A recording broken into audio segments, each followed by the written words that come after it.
So we have learned about what is the meaning of VT graph, XT graph, and AT graph, where X stands for displacement, V stands for velocity, and A stands for acceleration. And what was the geometrical meaning of a graph when you are comparing this with the reality? So you get a graph which has some lines, which has some slope and covers some area. So area deals of a VT graph deals with the space covered, distance covered, or displacement covered. And the slope of that indicate about the acceleration. So with this, prior to this, we have also learned about some parameter for the motions. And what was the motion? We have learned that there was some vector quantity, some scalar quantity, and some difference between the distance and displacement, speed and velocity, and acceleration. What is acceleration? So all this we have learned in part 1 and part 2 of 1D motion. Now move forward. So welcome to Physics Within You. Now in the third part of 1D motion, we will learn about the kinematic equations. So 1D motion with graphs part 3 for you. अब हम करेंगे kinematic equations को शुरू. What is inside of that kinematic equation is the, the three relation was there. I have shown you in the last video as well. So it was the relation between the some distance, some velocity and some acceleration. तो with distance, velocity और acceleration के बीच में जो संबंध है ये हम सब करेंगे VT ग्राफ से. So when we see that what is the VT graph, जब मैंने VT ग्राफ को देख लिया तो आइडिया ये है कि मैं आपको पहले ग्राफिकल वे में इनको समझाऊंगा so that you can easily understand how these three equations can we get only from the understanding of geometrical meaning of these graphs and typically about VT graph. तो एक एक करके हम इस इक्वेशंस की तरफ जाएंगे, एक एक करके मैं आपको सबके बारे में बताऊंगा. ठीक है, चलिए पहले हम उठाते हैं u plus a t v के बराबर कैसे होता है. अब एक बार समझ लिए u का मतलब क्या है. यहाँ पे इनिशियल वेलोसिटी जो जीरो हो भी सकती है और जीरो नहीं भी हो सकती, और v का मतलब है फाइनल वेलोसिटी. कई लोग इसको v फाइनल v इनिशियल लिख देते हैं, या फिर v0 v1 लिख देते हैं, या फिर v2 v1. तो आप न्यूमेरिकल सफिक्स के साथ, सब्सक्रिप्ट के साथ चलिए या v और u लेके चलिए. आपको दोनों चीजों की अंडरस्टैंडिंग होनी चाहिए. यहाँ पे v square minus u square लिख के कोई लिख दे v2 स्क्वायर और v1 स्क्वायर, या v1 square minus v0 square, तो आपको इस बात की अंडरस्टैंडिंग होनी चाहिए. तो इस बेसिक अजम्पशंस के साथ कि आप कुछ भी पैरामीटर को कैसे डील करते हैं, हम अगली इक्वेशंस की तरफ बढ़ते हैं. अब हम एक एक करके एक एक क्वेश्चन उठाएंगे. ठीक है, तो चलें. चलो अब चलते हैं हमारे सफर की तरफ. और एक बात और बता दूं, इसको ड्राइव करने का एक तरीका है डिफरेंशियल फॉर्म भी. तो डिफरेंशिएशन के लिए आपको एक थोड़ा सा फीडबैक अलग से चाहिए. तो मैं ये ज्यूम कर लेके चलूंगा, जब मैं डिफरेंशिएशन वाला वीडियो पार्ट बनाऊंगा आपको डिफरेंशिएशन आती है वो मैं अलग से बनाऊंगा. काइनेमेटिक इक्वेशन ये पहला पार्ट है जस्ट ग्राफिकल वे में. दूसरे पार्ट में मैं आपको डिफरेंशिएशन वे में समझाऊंगा, और डिफरेंशिएशन के वे में थोड़ा आराम से चलेंगे, क्योंकि मैं आई एज्यूम कि आपको डिफरेंशिएशन के फार्मूले आप अलग से कर लोगे, बट आई अंडरस्टैंड कि आप नए हो तो उसको करने में थोड़ी दिक्कत आएगी. तो पहले चलते हैं ग्राफिकल वे की तरफ. इस वीडियो में ग्राफिकल ही बात करेंगे. ठीक है, चलें फिर चलते.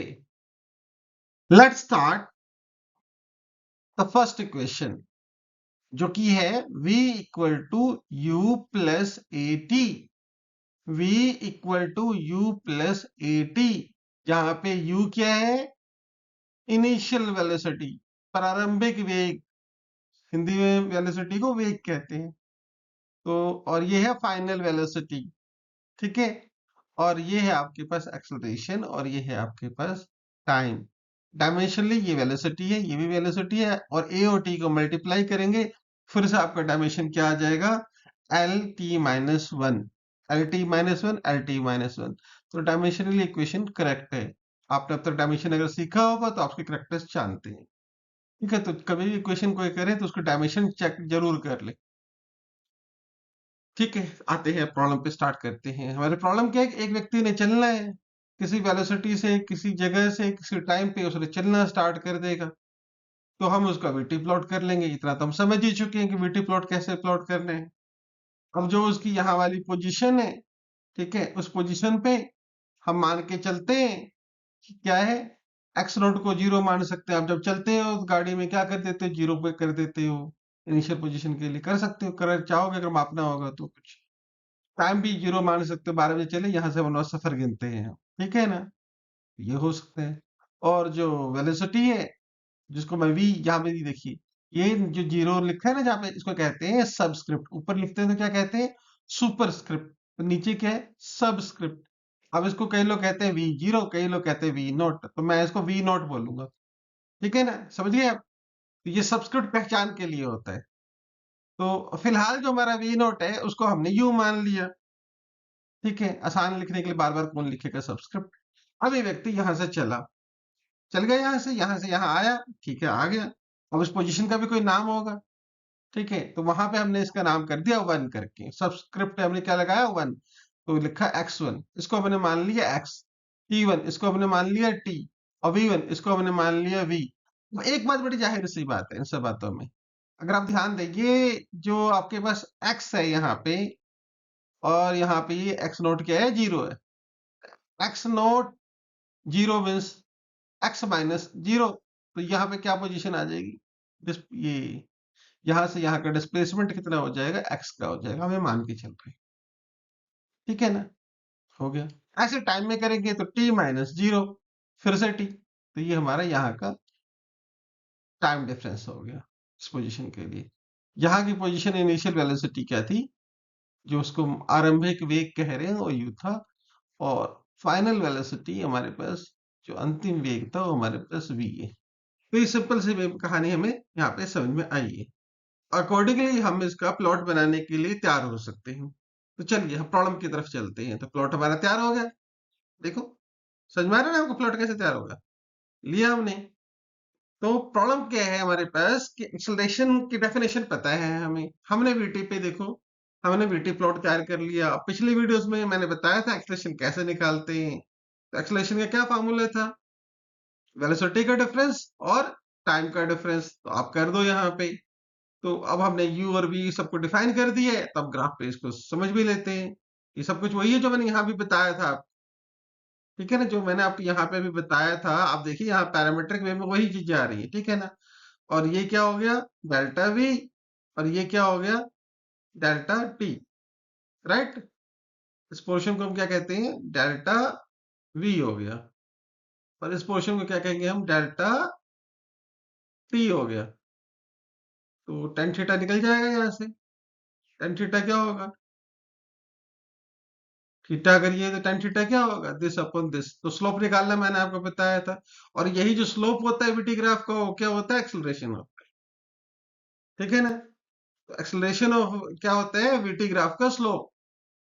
तो उसके हिसाब से वीटी ग्राफ से हम ये कह सकते हैं acceleration equal to v1 minus v naught और t1 माइनस टी नॉट। अब क्योंकि हमने वैल्यू बदली है, तो हम इस वैल्यू के हिसाब से हमने चीजें लिख ली यहाँ पे, कोई दिक्कत तो है ही नहीं, वैल्यू हमने लिख ली। अब इसको थोड़ा और समराइज कर दे तो ये ऐसे हो जाएगा। थोड़ी बहुत अलजेब्रा आपको आती है, अब देखिए अलजेब्रा सी, देखिए ये हो रहा है कि नहीं हो रहा है ऐसा। मैंने क्या करा, यहाँ वाला टी को इससे मल्टीप्लाई कर दिया, तो ये आ गया a t equal to v minus u. बहुत सिंपल है। तो आपको अल्टीमेटली देखो रिजल्ट ही आ गया। So now you are ready with the result. तो आपको रिजल्ट आया कि नहीं आया, तो याद कर लेंगे रिजल्ट क्या है, कि फाइनल वेलोसिटी इक्वल टू होता है, अगर कुछ इनिशियल वेलोसिटी है प्लस एक्सेलरेशन और टाइम का प्रोडक्ट। सिंपल सी कहानी है। अगर मान लेते हैं आपका जो ये u है ये जीरो हो जाए, अगर ये u आपका जीरो हो जाए, तो सिंपल है, तो v क्या हो जाएगा, v रह जाएगा आपका केवल v equal to a t. सबसे सिंपल केस हो जाएगा।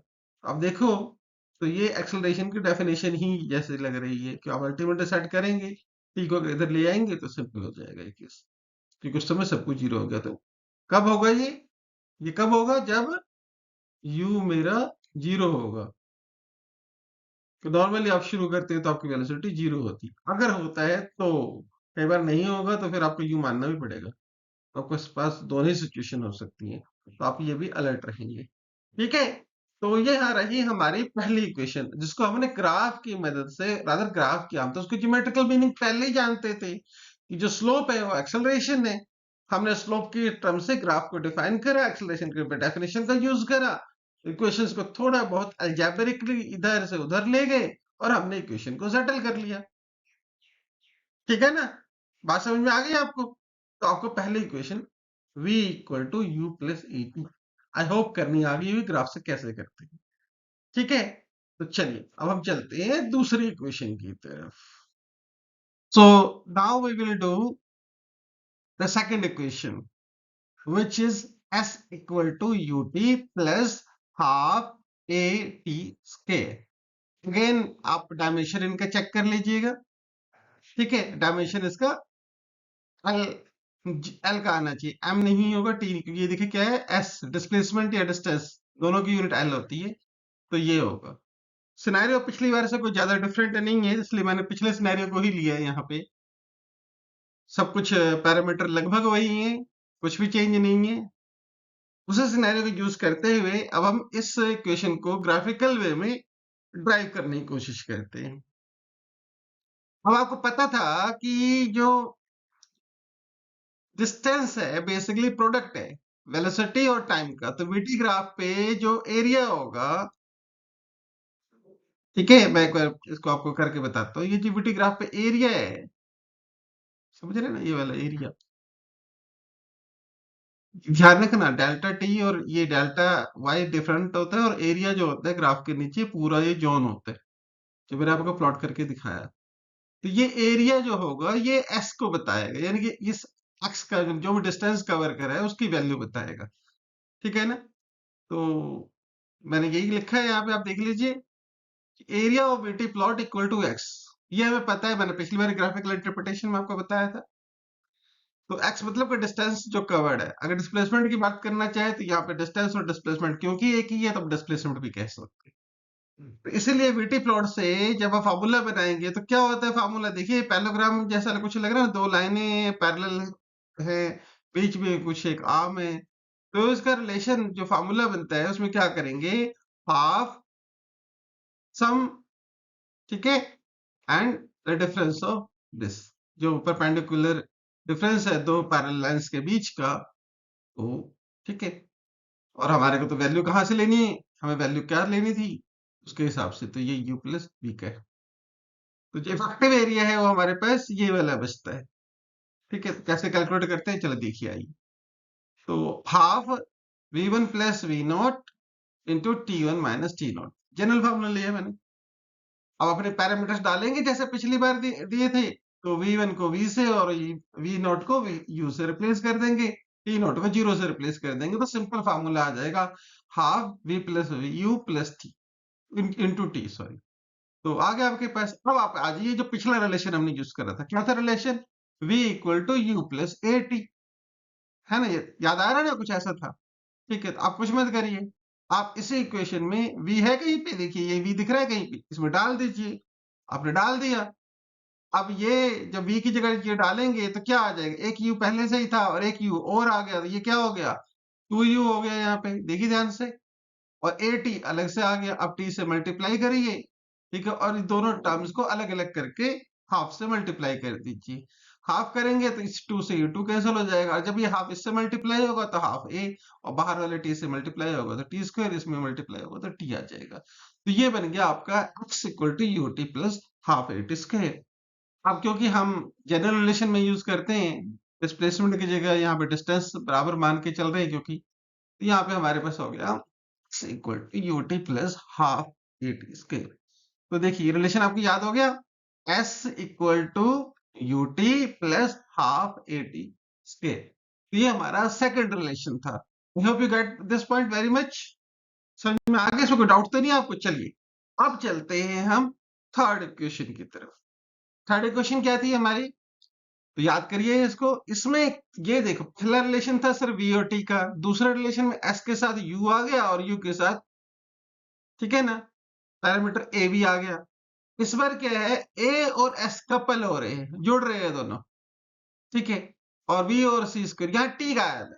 तीनों इक्वेशन एक ही जो पिक्चर रिप्रेजेंट कर रहे हैं, ग्राफ हम एक ही ले रहे हैं, पर समझने वाली बात ये है कि although picture are same but three equations have different utility at different junctures, अलग अलग जगह पे इनका अलग अलग यूटिलिटी है। इसीलिए आपको देखो इसमें टी गायब है, पिछले वाले रिलेशन में क्या गायब था, एस था, ए था, यू था, वी था, सब था वहां, है ना, राइट। पहले वाली इक्वेशन में क्या था, इसमें सिर्फ आपके पास वी था, टी था और यू था, ए था, एस नहीं था। एस नहीं था तो पहला, टाइम नहीं है तो तीसरा, ठीक है ना। अभी वाले में सब कुछ है लगभग, तो वी नहीं है, सॉरी, बाकी में सब कुछ है, तो कर सकते हैं आप जैसा भी है। तो ये आपके पास इक्वेशंस, तो थर्ड इक्वेशंस को ड्राइव करते हैं, थोड़ा सा डिफरेंट है, यहाँ कोई ग्राफ में जाने की जरूरत नहीं है, हम सिर्फ पहली और दूसरी इक्वेशन जो हमारी थी हम उन्हीं का यूज करने वाले हैं यहाँ पे। तो again you know the things, जो पहले था उसी हिसाब से चलते हैं, एरिया है और वीटी प्लॉट है, ये सब सारी चीजें हैं वहां पे। तो हम इस बार क्या करेंगे, यहाँ पे हम यूज करेंगे v equal to u plus a t को। अब वहां से क्या ड्राइव हो जाएगा, a equal to v minus u upon t, हो जाएगा, कोई दिक्कत तो नहीं। ऐसे दूसरी क्वेश्चन आपके सामने गिवन है, कोई प्रॉब्लम नहीं है। अब आप क्या करोगे, आपको पता है मेरे को क्वेश्चन क्या करना है, टू ए एस, तो मैंने ये two a s, a given है यहाँ से, ठीक है, कहाँ से, पेन लेके बताता हूँ आपको, थोड़ा आसान हो जाएगा। यहाँ पे ए कहाँ है, ए है यहाँ पे, ये इक्वेशन 1 है, और एस कहाँ पे, इक्वेशन 2 है, 2 से और मल्टीप्लाई कर दिया, ठीक है, तो 2s हो गया, तो 2 से मल्टीप्लाई कर दिया, यहां से इसको ले आए और यहां से ये ले आए। आप उसको अलजेब्रिकली सॉल्व करिए, देखो मुश्किल तो है नहीं, मैं फिर भी थोड़ा बहुत कर रहा हूँ आपके सामने। इसमें से टी दोनों में कॉमन है, बाहर निकाल लिया, यहाँ पे हाफ था, हाफ दोनों तरफ करके बाहर निकालेंगे, हाफ बाहर निकालेंगे, तो यहाँ पे मुझे 2 से मल्टीप्लाई करना पड़ेगा, और मैंने मल्टीप्लाई कर दिया यहाँ पे, ये रिलेशन आ गया। अब मेरा पर्पज क्या था, 2 से ये 2 गया, टी से ये टी गया, देखिए रिलेशन क्या बचा, रिलेशन बचा ये वाला पार्ट और बस ये वाला पार्ट। अब इसको पहचान रहे हैं, again you can use the one relation, ठीक है ना। तो आप इसको देखिए क्या बन गया, ये बन गया v minus u bracket v plus, अरे ये तो आप जाना पहचाना अलजेब्रा का, पहली बार आपने यही क्वेश्चन करा होगा पहले 3 क्वेश्चन में। तो a minus b, a plus b क्या होता था, a square minus b square, ये हो गया आपका 2as equal to v square minus u square. So we are knowing the things, ठीक है ना, कि ये एक ही चीज है, उसको 3 वे में करा है, पर तीनों बार अलग अलग यूज है। टाइम नहीं है अगर, तो आपको इस फार्मूले का यूज करना है, ठीक है, राइट। तो ये फार्मूला क्या था, 2as equal to v square minus u square. बस इतना सा आपको थोड़ा सा रिकॉल करना पड़ेगा, आप इसको एक बार रिकॉल कर लेना बार बार, 2as equal to v square minus u square. So now we are knowing all the three equations. After knowing this, if you remember in the last video, अगर आपको last video याद हो, तो हमने एक टिपिकल प्रॉब्लम दी थी आपको, relay relay race की। तो रिले रेस में क्या होता है मैंने बताया था आपको, और उसके लिए मैंने ग्राफ प्लॉटिंग करी थी, और ग्राफ आपको समझाया इसी तरीके से था, राइट। पर मैं अब इसको प्रॉब्लम में थोड़ा कन्वर्ट करके दे रहा हूँ, ठीक है, तो करेंगे ना प्रॉब्लम, चलिए सही। अब आपके सामने ये प्रॉब्लम है, जितनी वैल्यूज है सारी एसआई यूनिट्स में, ठीक है। अब आपको ये प्रॉब्लम सॉल्व करनी है, आपको सिनेरियो मैं बता रहा हूं दोबारा से। पहले एक पर्सन जो है, ये एक्स नोट पोजिशन से एक्स वन पोजिशन पे गया, समय टाइम और इनिशियल वेलोसिटी हम जीरो मान के रहे, पोजिशन को भी हम जीरो मान लेते हैं, और हो सकता है ए एक्सेलरेशन से ए वन एक्सेलरेशन से गया हो, और टाइम उसने इतना लिया है यहाँ तक आने में, और डिस्टेंस उसने ये कवर करा है, ठीक है। तो x1 और t1 की वैल्यू रफली मैंने आपको दे दी, आपको v1 एस्टिमेट करना है। फिर इसी तरीके से ये x2 पोजीशन पे आया, t2 और v2 आप इन दोनों पैरामीटर से और पिछले पैरामीटर से निकाल सकते हैं। फर्दर ये इधर आया x3 और पोजीशन पे, और x3 और t3 आप निकाल सकते हैं, v3 भी, और a3 एक्सेलरेशन अगर वहां पे है तो, ऐसे ये 4 और फिर जाके उसने अपने स्पीड को कर दिया डाउन। अब उसकी जो फाइनल स्पीड हो गई है वो हो गई है 0, राइट? तो एक सिचुएशन है। अब इस सिचुएशन को पूरा अच्छी तरह समझिए। समझने के बाद नहीं तो पुरानी वीडियो देख लेना, वहां पे थोड़ा और क्लैरिफाई हो जाएगा। यहाँ मैंने थोड़ा और बेटर क्लैरिफाई करके दिया है और इक्वेशंस और सेटअप पूरा दिए है। तो हम इसको मैट्रिक्स की फॉर्म में करते हैं। मैट्रिक्स क्योंकि आप लोगों ने सीखना है तो बता देता हूँ, मैट्रिक्स के फॉर्म में या टेबल की फॉर्म में करने से कई चीजें आसान हो जाती हैं। तो फिलहाल चलो मैट्रिक्स के बारे में हम अभी बात नहीं करें, जस्ट आइडिया है कि आप इसको टेबल की फॉर्म में कर लिया। टी आई, आई यहाँ पे 0 है तो ये वाली वैल्यू, आई 1 है तो ये वाली वैल्यूज। ये चारों वेरिएबल है, चारों पैरामीटर है जो मोशंस को डिस्क्राइब करते हैं। ये आपका x2 पोजीशन पे है तो यहाँ से आपके x2 पोजीशन ये हो गया। अब यहाँ पे है v3, v3 मतलब मैं यहाँ की बात कर रहा हूँ और मान लेते हैं t5, तो t5 का मतलब है मैं इसकी बात कर रहा हूँ। ठीक है ना? मैंने कुछ पैरामीटर आपको पहले लिख के, जैसे मुझे मैंने बताया टी नोट पे 0 था सब कुछ, तो मैंने 0 0 0 कर दिया, ये तो गिवन है आपको, ठीक है, राइट? तो आप उसको ऐसा ट्रीट कर सकते हैं। यहाँ से यहाँ आए जब t1 था तो 20 सेकंड्स पहले गिवन है, ठीक है। आगे गए तो 10 सेकंड और आगे तो यहाँ पे t2 आपका 30 होगा, और इस तरीके से लास्ट में आते आते ये आपका जो t5 है ये 60 सेकंड्स हो गया, क्योंकि ऐसा यूनिट है, ध्यान रखेंगे आप। x1 100 मीटर गिवन है, यहाँ आते आते 400 हो जाएगा, यहाँ आते आते 450 हो जाएगा। सारे पैरामीटर दिए, आप आराम से जोड़ सकते हैं। So it's about x, right? ऐसे v है, मैंने i3 का बता रखा है। यहाँ पे आपके पास i3 या v3 की बात हो रही है तो v3 यहाँ पे, तो यहाँ पे जो स्पीड है इसकी 10 मीटर पर सेकंड है। एक्सेलरेशन इधर क्योंकि इंक्रीज करना है तो पॉजिटिव डाला है, इधर क्योंकि डिक्रीज करना है तो मैंने नेगेटिव डाला है। तो ये करना आपका, मैं आपको करके नहीं दे रहा, मैं आपको कब करवाऊंगा, जब मैं आपको वनडे मोशन डिफरेंशियल मोशन का करवाऊंगा, ठीक है? उसके बाद मैं लास्ट में आपसे इसका आंसर दूंगा आपको, ठीक है? तो बीच में आप तब तक इसको खुद सॉल्व करिए, समझ के देखिए, ये आपके लिए प्रैक्टिस सेट है, ठीक है? आगे समझ में तो करेंगे ना आप लोग। और कोई डाउट हो तो आप कमेंट बॉक्स में लिख दीजिएगा कि ये डाउट था, मैं I will explain the doubt if you have any. Thanks for learning with वाइजस, meeting you soon, have a good day till then.